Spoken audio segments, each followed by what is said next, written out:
Assalamualaikum warahmatullahi wabarakatuh. Selamat datang di channel Shyflash Misteri dan selamat datang juga bagi para pembaca setia di shyflash.com.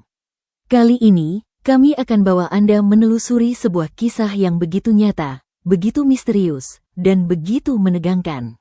Kisah ini berasal dari Desa Karanganyar, sebuah permukiman terpencil di Kabupaten Cilacap yang dulu dikenal damai, kini dihantui oleh sesuatu yang tak terlihat. Di tengah kegelapan malam Selasa Kliwon, suara derak roda kayu dan derap kaki kuda mulai muncul. Tidak ada yang mengendarainya, tidak ada yang bisa menjelaskan dari mana asalnya. Hanya bayangan, kekosongan, dan rasa takut yang memenuhi udara. Mari kita ikuti bersama-sama bagaimana warga Desa Karanganyar berjuang melawan misteri yang disebut kereta tanpa kepala. Dan bagaimana mereka harus menghadapi kenyataan bahwa sesuatu dari masa lalu sedang menuntut pengakuan. Desa Karanganyar, sebuah permukiman yang terletak di ujung selatan Kabupaten Cilacap, Jawa Tengah, bagai permata yang terlupakan di peta. Jalan masuknya hanyalah satu jalur sempit berdebu, diapit oleh hamparan sawah yang menghijau dan kebun singkong yang luas.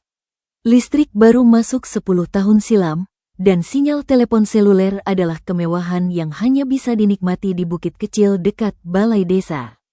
Kehidupan berjalan lambat, mengikuti irama matahari terbit dan terbenam, diselingi oleh kicau burung dan desau angin dari laut selatan yang tak terlihat. Namun, ketenangan itu telah retak. Selama 3 bulan terakhir, Desa Karanganyar hidup dalam bayang-bayang ketakutan yang dalam. Sebuah rasa ngeri yang membuat warga mengunci pintu sebelum maghrib dan menahan napas setiap kali malam Selasa Kliwon tiba. Semuanya berawal dari suara yang tak seharusnya ada di desa sunyi itu. Derak roda kayu tua dan derap kaki kuda yang berat, datang dari kegelapan, membawa serta malapetaka. Malam itu adalah Selasa Kliwon di bulan Sura. Udara lembab musim penghujan mulai menggantung, dan kabut tipis menyelimuti jalan desa. Pukul 23, ketika hampir semua lampu minyak dan listrik di rumah-rumah kayu telah padam, suara itu pertama kali terdengar. Bambang, seorang penjaga malam berusia 52 tahun yang sedang berjalan pulang dari kebunnya, adalah saksi pertama. Ia berhenti di tengah jalan, telinganya menyaring suara dari balik desis jangkrik. Bukan suara truk atau mobil, kendaraan semacam itu jarang masuk ke Karanganyar. Ini suara yang lebih purba, lebih menyeramkan, kletak-kletuk, diselingi oleh drek yang berat dan teratur. Suara roda gerobak, gumamnya pada awalnya.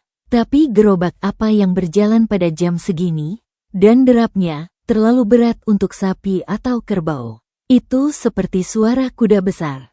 Dengan hati berdebar, Bambang menyorotkan senter tuanya ke arah suara yang berasal dari jalur menuju balai desa Karanganyar. Sinar senter yang lemah hanya menangkap kabut dan kegelapan. Namun, suara itu semakin jelas, seolah bergerak mendekat. Lalu, ia melihatnya, atau lebih tepatnya, merasakan kehadirannya. Sebuah bayangan besar dan padat, lebih gelap dari malam sekelilingnya, bergerak perlahan di jalan. Bentuknya memanjang, seperti kereta atau pedati. Bambang tidak bisa melihat detailnya, tapi satu hal yang ia yakini, di bagian depan bayangan itu, di mana seharusnya ada sosok kusir, terasa ada kekosongan, suatu ketiadaan yang menusuk.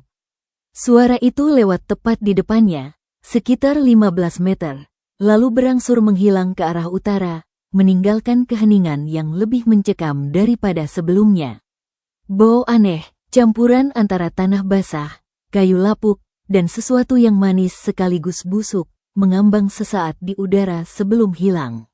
Bambang berlari pulang, tubuhnya gemetar. Keesokan paginya, ia bercerita kepada istrinya, tetapi memutuskan untuk diam di depan warga lain. Nanti dikira kurang waras, katanya pada istrinya. Namun, benih ketakutan telah tertanam.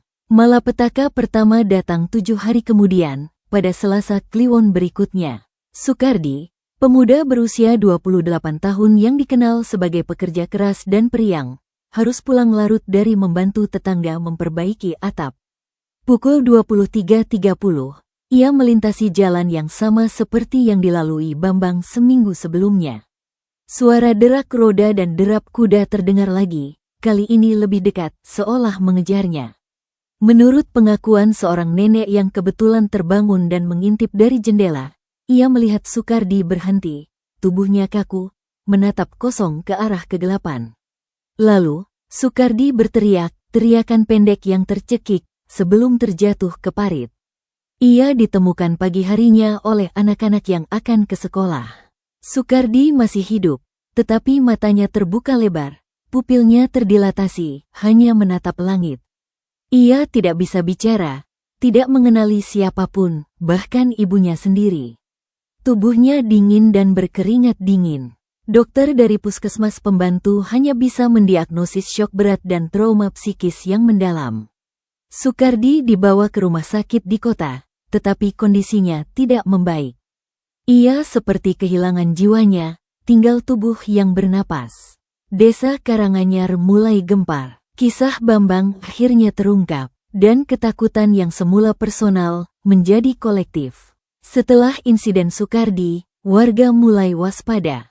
Malam-malam Selasa Kliwon menjadi momok. Beberapa keluarga bahkan menginap di rumah saudara di dusun sebelah. Namun, tidak semua bisa pergi.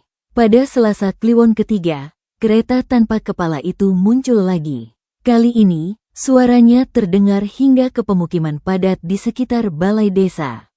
Banyak warga yang mengaku mendengarnya, derak kayu yang pelan dan sedih, derap kuda yang seperti menapak di atas tanah basah. Pagi harinya, Mbah Siti, seorang janda berusia 80 tahun yang tinggal sendirian di rumah panggung kayu di ujung jalan, ditemukan meninggal dunia oleh keponakannya yang mengantarkan sarapan. Wajah Mbah Siti tampak tenang, seolah tertidur, tetapi tangannya mencengkeram erat kalung tasbih kayunya hingga ruas-ruas jarinya memutih. Dokter lagi-lagi menyatakan serangan jantung mendadak, tetapi tetangga di seberang rumah, Pak Dul, bersumpah bahwa sekitar pukul 23.15 malam sebelumnya, ia mendengar suara roda kayu berhenti tepat di depan pagar rumah Mbah Siti. Lalu terdengar suara pintu gerbang kayu berderit, padahal, pagi harinya, pintu gerbang itu masih terkunci rapat dari dalam. Kematian Mbah Siti yang dihormati itu mengubah ketakutan menjadi kepanikan. Isak tangis dan doa-doa memenuhi udara desa. Bisik-bisik tentang kutukan, penunggu, dan makhluk halus menjadi pembicaraan utama di warung-warung kopi. Desa yang tadinya damai kini diselimuti aura duka dan kecemasan. Korban berikutnya adalah Joko, pemuda 26 tahun, adik dari Sukardi. Marah dan tidak percaya dengan tahyul, Joko bersumpah akan berjaga pada Selasa Kliwon berikutnya untuk membuktikan bahwa semua itu hanya omong kosong. Ia membawa golok dan senter kuat, duduk sendirian di pos ronda dekat persimpangan jalan. Apa yang terjadi pada Joko tidak ada yang tahu persis. Yang ditemukan pagi harinya adalah Joko terbaring di tengah sawah, sekitar 2 kilometer dari pos ronda. Pakaiannya basah oleh embun, sepatu botnya penuh lumpur. Ia hidup, tetapi kondisinya persis seperti kakaknya, linglung, bisu, tatapan kosong. Goloknya masih terselip di pinggang, senternya mati. Yang aneh, di telapak tangan kanannya terdapat bekas seperti luka bakar membentuk pola roda gerobak, padahal kulit di sekitarnya tidak terbakar. Dua pemuda kuat dari satu keluarga yang menjadi tumbal. Desa Karanganyar kini benar-benar ketakutan. Rumah-rumah di ujung jalan mulai dikosongkan. Beberapa keluarga mengungsi ke rumah saudara di desa tetangga, Kecamatan Kedung Reja. Bisikan tentang kereta siluman tanpa kusir, atau gerobak maut, menyebar seperti api di musim kemarau. Kepala Desa Karanganyar, Mulyono, 55 tahun, adalah lulusan sekolah menengah yang berpikiran praktis. Seorang mantan guru SD, ia lebih percaya pada penjelasan logis daripada cerita hantu.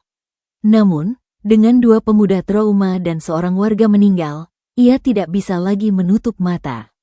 Tanggung jawabnya sebagai pemimpin desa harus diutamakan. Ia memanggil rapat darurat di balai desa, dihadiri oleh perangkat desa, tokoh masyarakat, dan para kepala keluarga.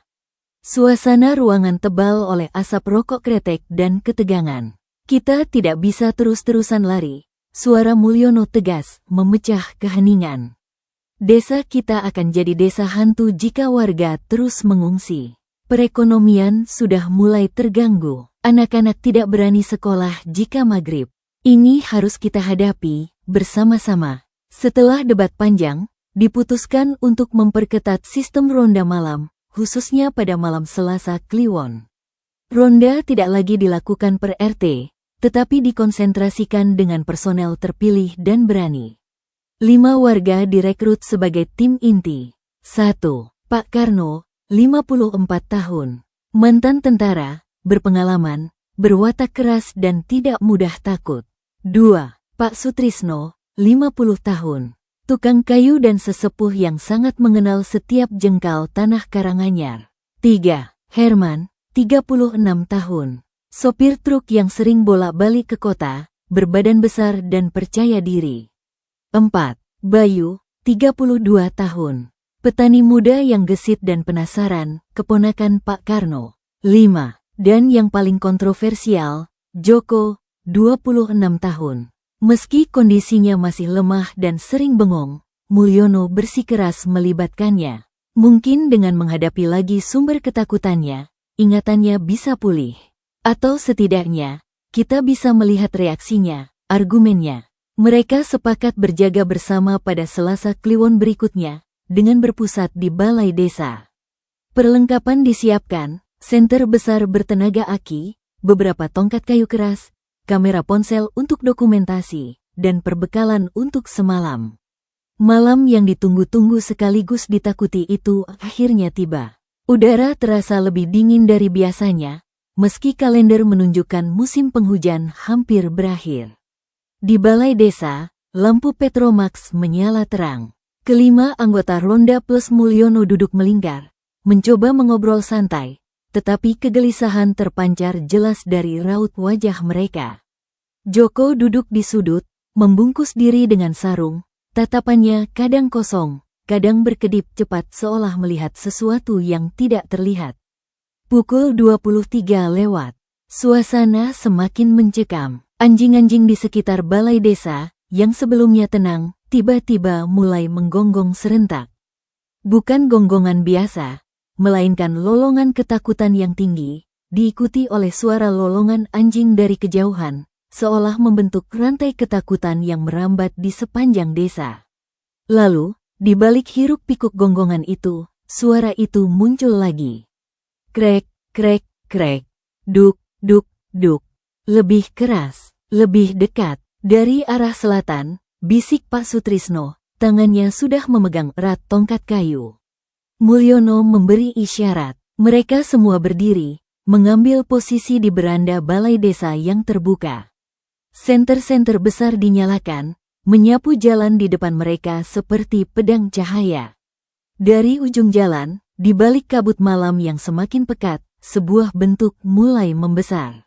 Sinar senter mereka menangkapnya secara bertahap. Pertama, yang terlihat adalah 2 titik seperti mata yang tidak memantulkan cahaya, 2 lubang kegelapan yang dalam. Itu adalah kepala kuda? Tidak, bentuknya salah. Itu adalah bagian depan kereta. Lalu, terlihat badan kereta kayu yang tinggi, dengan atap dari anyaman bambu yang sudah compang camping. Roda-rodanya besar, terbuat dari kayu dengan lingkaran besi, berputar pelan. Dan kemudian, mereka melihatnya. Di bagian depan kereta, di tempat duduk kusir, ada sebuah sosok.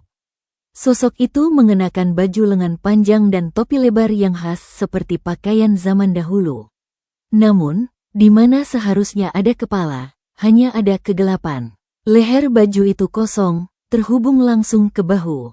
Sosok tanpa kepala itu duduk tegak, tangan yang terlihat seperti sarung tangan kulit memegang kendali yang terhubung ke mulut kuda. Kuda itu sendiri adalah seekor kuda hitam legam, besar, dengan otot-otot yang tegang. Matanya, jika itu mata, hanya terlihat seperti 2 bara arang yang redup. Kereta itu bergerak maju dengan kecepatan tetap, pelan, seolah tidak terburu-buru. Tidak ada suara selain derak roda kayu yang berderit dan derap kaki kuda yang berat menekan tanah. Bau aneh yang pernah dicium Bambang kembali menyergap, bau tanah basah, kayu lapuk, dan bunga melati yang sudah layu bercampur daging busuk. Mereka semua membeku. Herman, sopir truk yang biasanya berani, mengeluarkan keringat dingin. Bayu gemetar memegang kamera ponselnya, lupa merekam. Pak Karno mengangkat tongkatnya, tetapi tangannya tidak bergerak. Mulyono merasa tenggorokannya kering. Kereta tanpa kepala itu terus melintas. Saat berada tepat sejajar dengan balai desa, sekitar 10 meter dari mereka, sosok tanpa kepala itu seolah menoleh, sebuah gerakan mustahil dari bahu yang berputar perlahan ke arah mereka. Ruang hampa di mana kepala seharusnya ada terasa seperti menatap mereka, menyerap semua keberanian yang tersisa. Lalu, Joko yang selama ini terdiam, tiba-tiba menjerit. Jeritan yang penuh penderitaan, seperti seseorang yang tersiksa. Ia menjatuhkan diri ke lantai, tubuhnya kejang-kejang sebelum akhirnya pingsan. Kereta itu terus berjalan, menghilang ke arah utara, meninggalkan keheningan yang lebih berat daripada sebelumnya. Bau busuk itu tertinggal beberapa saat sebelum akhirnya dihanyutkan angin malam. Mereka buru-buru menolong Joko. Ia masih bernapas, tetapi suhu tubuhnya dingin sekali. Keesokan paginya, ketika dibawa ke puskesmas, kondisinya sama persis dengan Sukardi, amnesia total, tidak mengenali siapapun, tatapan kosong. Upaya Mulyono justru menambah korban. Di balai desa, selain trauma yang mendalam, mereka menemukan sesuatu yang nyata. Di dinding kayu bagian timur, tepat sejajar dengan lintasan kereta tadi malam, terdapat 3 goresan panjang, dalam, dan sejajar. Goresan itu seperti dibuat oleh cakar logam besar yang diseret dengan kekuatan dahsyat. Kayunya terbelah sampai ke bagian dalam. Pak Sutrisno, si tukang kayu, memeriksa goresan itu.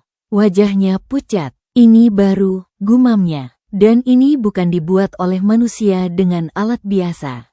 Tekanannya tidak merata, seolah yang menyeret ini mengambang. Kata mengambang itu menggantung di udara, menambah daftar pertanyaan yang tidak terjawab.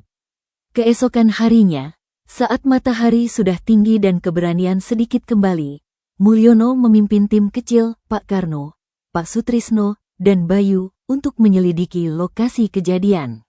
Mereka pergi ke titik di jalan di mana kereta tanpa kepala itu pertama kali terlihat jelas.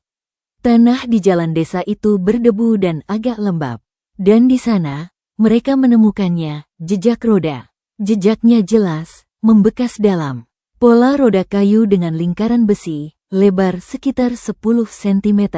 Jejak itu memanjang dari arah selatan, dari jalan masuk desa, menuju utara, ke arah perkebunan dan hutan. Mereka mengikuti jejak itu dengan hati-hati. Namun, setelah sekitar 15 meter berjalan, sesuatu yang aneh terjadi. Jejak roda masih ada, tetapi jejak kaki kuda yang seharusnya menyertainya, menghilang. Di sini, kata Bayu, berjongkok. Jejak kuda terakhir. Itu adalah bekas tapak kuda yang dalam. Dan 3 meter setelahnya, tidak ada lagi bekas tapak. Jejak roda terus ada, membentang lurus, seolah kereta itu ditarik oleh kuda yang tiba-tiba berhenti menginjak tanah, atau lenyap. Ini tidak mungkin, gerutu Pak Karno. Kuda sebesar itu, bebannya berat, harusnya meninggalkan jejak sepanjang jalan. Mereka terus mengikuti jejak roda saja. Jejak itu membelok dari jalan desa, masuk ke sebuah jalan setapak kecil yang mengarah ke area persawahan yang sekarang sedang tidak ditanami. Dan di tengah-tengah sawah yang berlumpur itu, jejak roda itu berhenti. Tepat berhenti, tidak ada jejak berbalik, tidak ada jejak berbelok. Seolah kereta beserta kudanya menguap atau terangkat dari tanah di titik itu. Pak Sutrisno menggeleng-gelengkan kepala, ketakutan mulai bercampur dengan rasa ingin tahu yang dalam. Ini bukan ilmu iblis biasa, bisiknya. Ini sesuatu yang punya sejarah. Sesuatu yang melekat pada tempat ini. Kata, sejarah, itu menyentuh sesuatu dalam benak Mulyono. Sebagai kepala desa, Ia pernah mendengar cerita-cerita tua dari almarhum ayahnya, yang juga mantan kepala desa. Cerita tentang masa sebelum kemerdekaan, tentang tanah-tanah partikelir dan tuan tanah yang kejam. Namun, ingatannya samar-samar. Kita butuh bantuan orang yang paham hal-hal seperti ini, kata Mulyono akhirnya. Bukan dukun, tapi seseorang yang bisa melihat dari sisi spiritual dan sejarah. Nama Ustaz Harun muncul dari Pak Sutrisno, seorang ustaz sekaligus peneliti naskah-naskah kuno asal Kecamatan Wanareja, yang terkenal sering dimintai tolong untuk masalah-masalah gaib yang rumit. Ia dikenal tidak langsung menyebut hantu, tetapi mencari akar permasalahan, seringkali terkait dengan sejarah yang terlupakan. Mulyono setuju. Esok harinya, ia bersama Pak Karno pergi ke Wanareja untuk menemui Ustaz Harun. Ustaz Harun ternyata adalah pria parubaya yang berpenampilan sederhana, berkacamata, lebih mirip guru atau pustakawan daripada paranormal. Ia menyambut Mulyono dan Pak Karno di rumahnya yang dipenuhi buku dan naskah kuno. Setelah mendengar cerita panjang lebar dari mereka, dari suara pertama, korban-korban, hingga penampakan dan jejak yang menghilang, Ustaz Harun tidak langsung berkomentar. Ia mendengarkan dengan saksama, sesekali mencatat. Bisa saya lihat lokasinya? Pinta Ustaz Harun setelah mereka selesai. 2 hari kemudian, Ustaz Harun tiba di desa Karanganyar.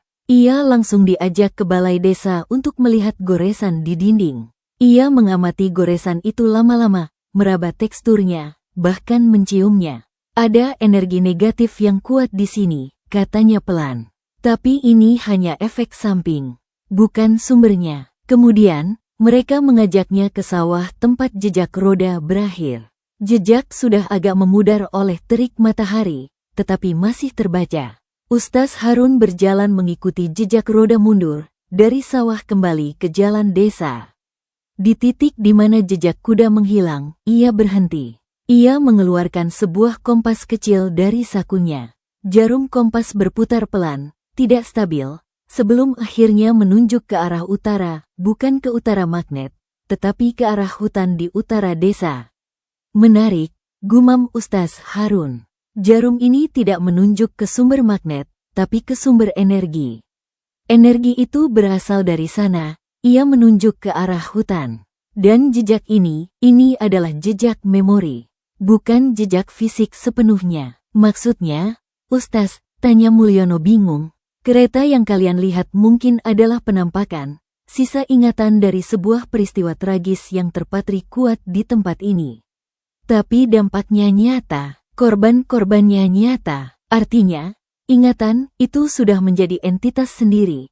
Dan entah bagaimana, ia bisa berinteraksi dengan dunia nyata, terutama pada waktu-waktu tertentu seperti malam Selasa Kliwon, waktu yang secara tradisional dianggap liminal, batas antara dunia. Ustaz Harun lalu bertanya, Pak Lurah, apakah ada cerita sejarah tentang kereta kuda, atau tentang seseorang yang terkait dengan kereta kuda, di desa ini? Mungkin dari zaman Belanda atau sebelum kemerdekaan? Seseorang yang matinya tidak wajar, mungkin dipenggal? Pertanyaan itu seperti kunci yang membuka gembok ingatan Mulyono. Seketika, cerita yang pernah diceritakan almarhum ayahnya puluhan tahun lalu, ketika ia masih kecil, meloncat ke benaknya.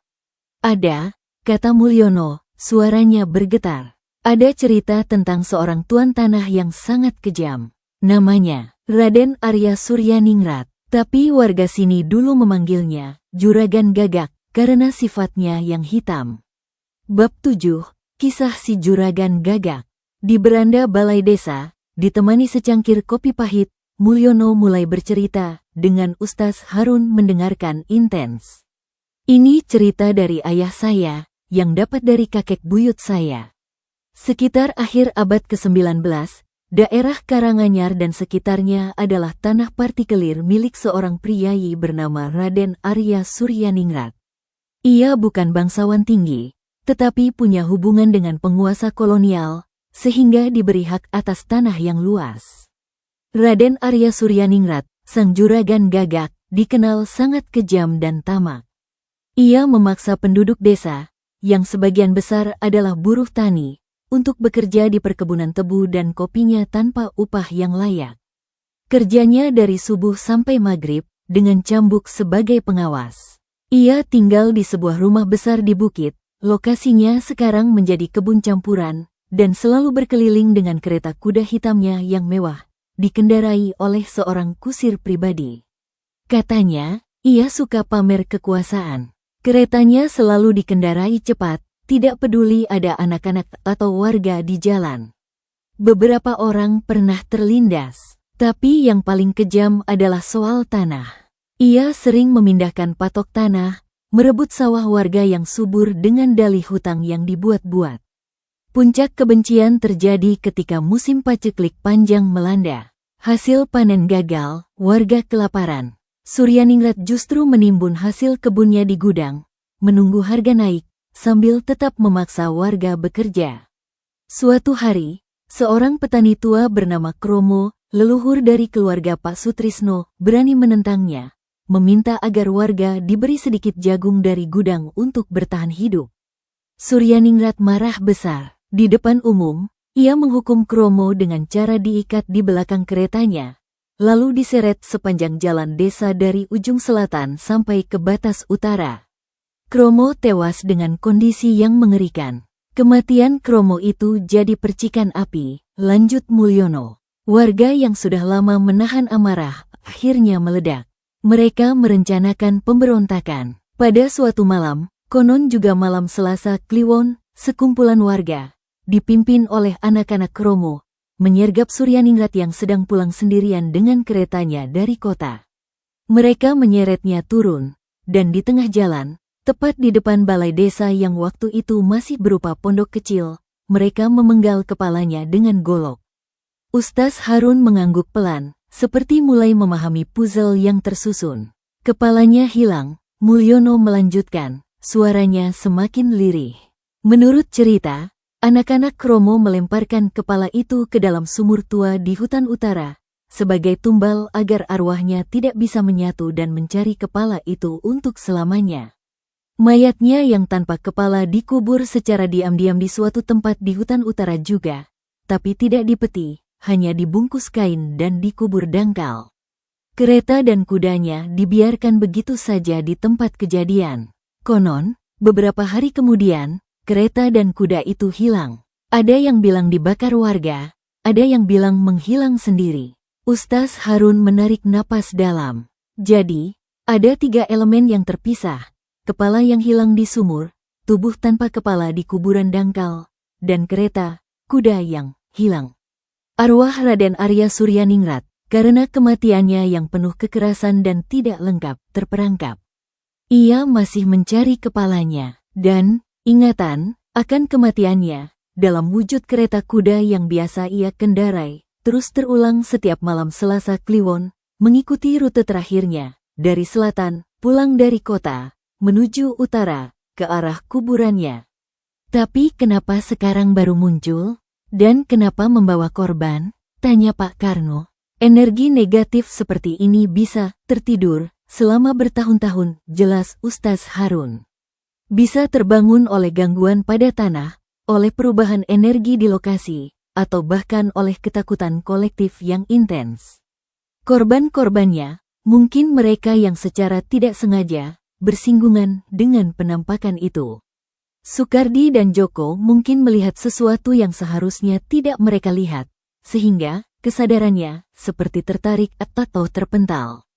Mbah Siti, yang sudah tua, mungkin tidak kuat menahan gelombang energi negatifnya.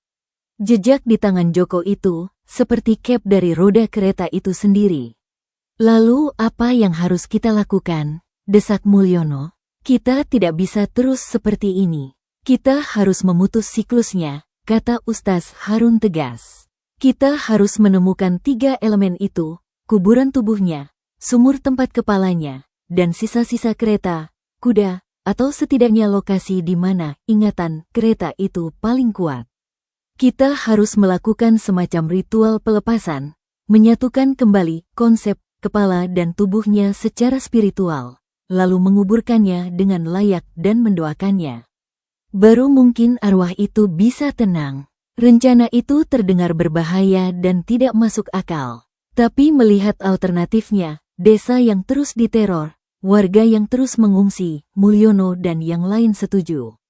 Mereka harus mencoba. Berdasarkan petunjuk Ustaz Harun dan kompas energinya, serta cerita turun-temurun yang dikumpulkan dari para sesepuh desa, mereka memfokuskan pencarian di hutan utara, yang disebut warga sebagai Wana Krendan. Hutan itu tidak terlalu luas, tetapi lebat, dan dianggap angker sejak dulu. Tim ekspedisi dibentuk, Mulyono, Ustaz Harun, Pak Karno, Pak Sutrisno, Bayu, dan 2 warga lain yang mengenal hutan dengan baik, yaitu Marwan, pemburu, dan Samin, pencari kayu.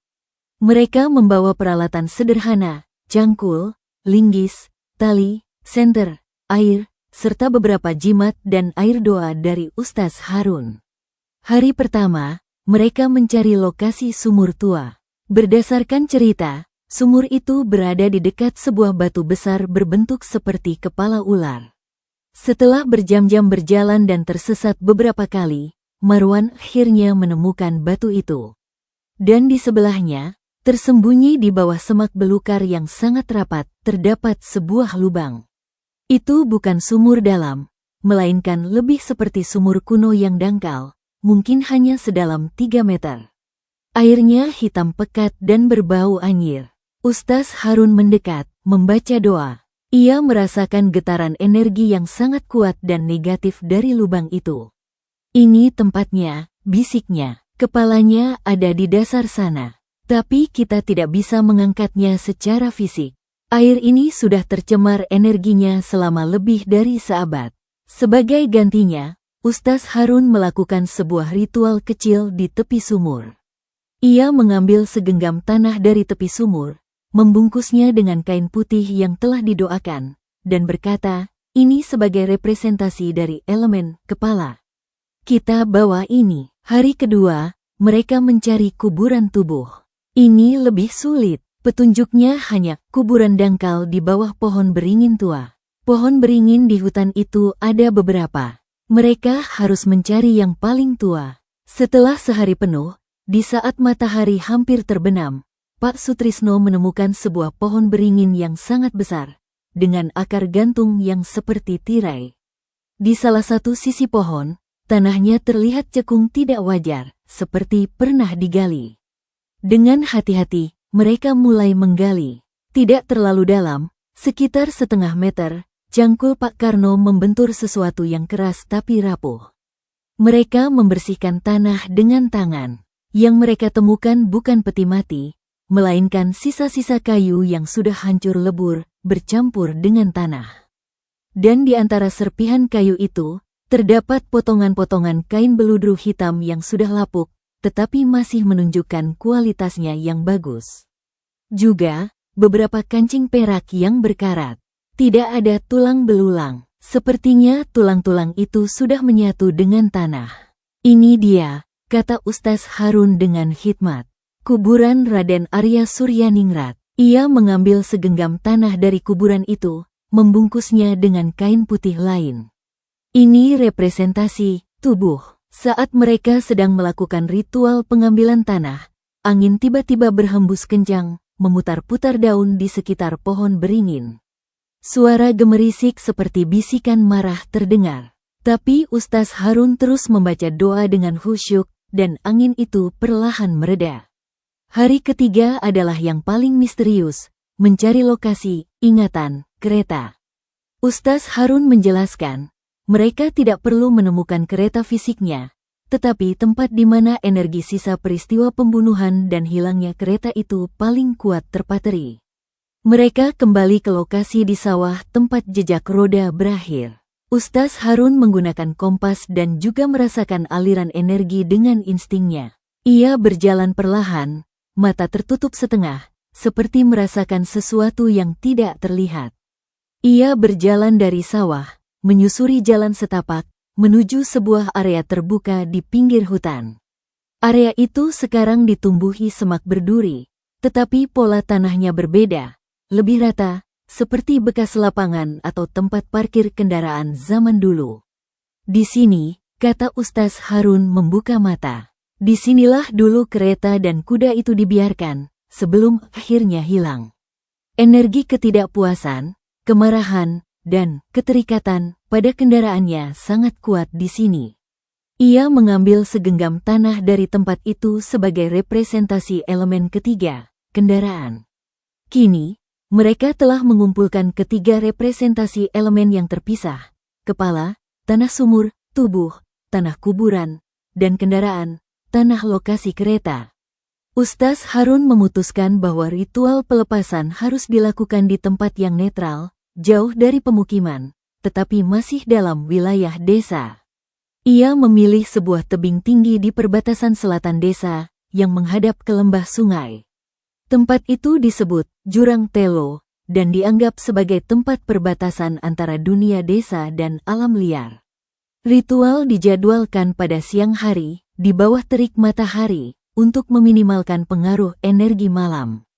Ustaz Harun meminta agar hanya tim inti yang hadir, plus Mulyono. Warga lain diminta tetap di rumah dan berdoa. Di puncak tebing, Ustaz Harun menyiapkan sebuah alas dari kain putih. Di atasnya, ia meletakkan ketiga bungkusan tanah tadi, membentuk segitiga.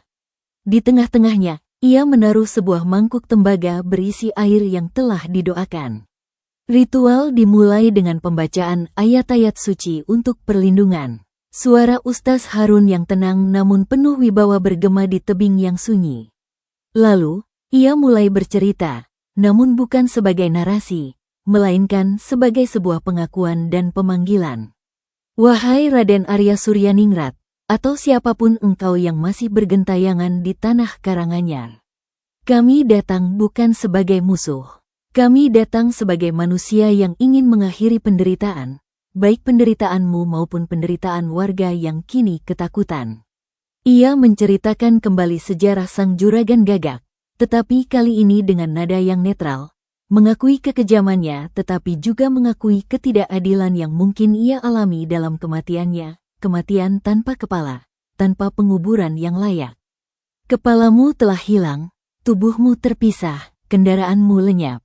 Itulah sebabnya engkau tidak bisa pergi. Hari ini, kami mewakili keturunan dari mereka yang dulu dan mereka yang sekarang, ingin menyatukan kembali apa yang terpisah. Bukan secara fisik, tetapi secara hakikat dalam ingatan dan pengakuan.